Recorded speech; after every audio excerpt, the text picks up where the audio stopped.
তুষার ভাই, আমাদের খালার অভ্যাস খারাপ।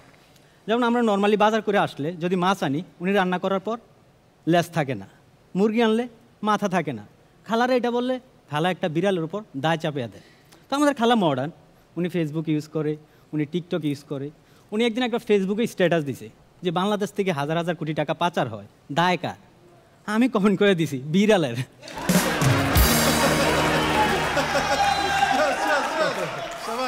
উনি এই কমেন্ট দেখা উনি রাইগা গেছে, আমাকে মেসেজ করছে, যেন দেখেন মামা, আমি খালা হইতে পারি কিন্তু অনলাইনে আমার একটা প্রেস্টিজ আছে। আমি কি প্রেস্টিজ অনলাইনে? আমি ওনার প্রোফাইলটা চেক করলাম, প্রোফাইলটা চেক করে ভালো করে চেক করে দেখলাম ওনার বায়োতে লেখা ইনফ্লুয়েন্সার।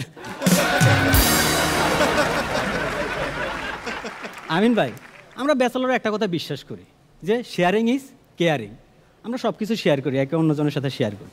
আমি তো একবার আমার রুমমেটের আন্ডারওয়্যার পইরা আমার গার্লফ্রেন্ডের সাথে ডেটিংয়ে গেছি, তাও রুম ডেট। তো রুম ডেটে অবভিয়াসলি যেটা হয়, আমরা অনেক কাছে আসছি। হঠাৎ আমার গার্লফ্রেন্ড বলতেছে, নীরব তোমাকে একটা কথা বলবো, রাগ করবা না তো? আমি কই না, কী বলো, রাগ করবো? এই যে মুহূর্ত, রাগ করা যায় না। বলতেছে, তুমি আজও তোমার রুমমেটের আন্ডারওয়্যার পরে আসছো।